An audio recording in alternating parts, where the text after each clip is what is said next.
উত্তরাঞ্চলের মানুষের ভালোবাসায় সিক্ত হলেন বিএনপি চেয়ারম্যান তারেক রহমান। ধানের শীষের প্রতি ভালোবাসার নতুন নজির স্থাপন করলেন রংপুর বিভাগের মানুষ।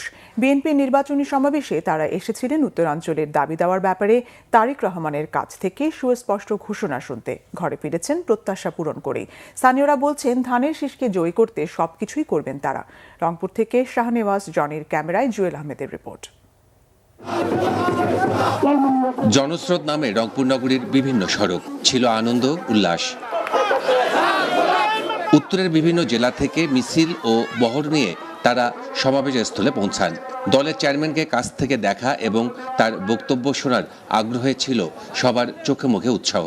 আমার প্রিয় লিডার তারেক রহমানকে এক নজর দেখার জন্য, কারণ তাকে আমরা সবসময় সোশ্যাল মিডিয়াতে দেখেছি, তার পোস্ট দেখেছি, কিন্তু সামনে দেখিনি। আমরা রাত 2টায় এখানে পৌঁছেছি, আমরা শুকনা খাবার নিয়ে এখন অবধি আছি আমাদের প্রাণের নেতা তারেক রহমানকে দেখার জন্য।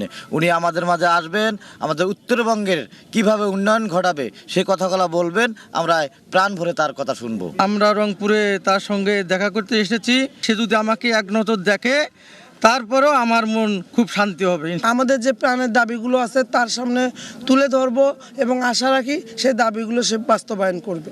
ওনাদের আমার ভালো লাগে দিয়ে আমি সেই মিরপুর থানার থেকেই আমি নিয়ে আসছি। তারেক রহমান আগামী দিনে প্রধানমন্ত্রী হবে এবং তারেক রহমানকে আমি ভালোবাসি এবং তাকে আমি দেখার জন্য এই যে আমি আজ কেন্দ্রীয় ঈদগাহ মাঠে উপস্থিত হয়েছি আমার নাতি সহ। শুক্রবার বিকেলেই ভরে ওঠে ঈদগাহ মাঠ। স্লোগান, ব্যানার ও ফেস্টুনে মুখর হয়ে ওঠে পুরো এলাকা। আইন শৃঙ্খলা রক্ষায় সতর্ক অবস্থানে ছিল প্রশাসন।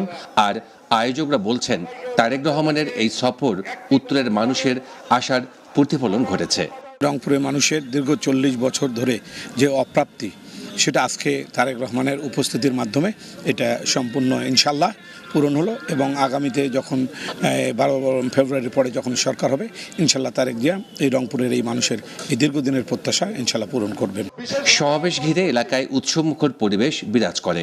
বাংলাদেশ জাতীয়তাবাদী দলের জুয়েল আহমেদ, বাংলা ভিশন, রংপুর।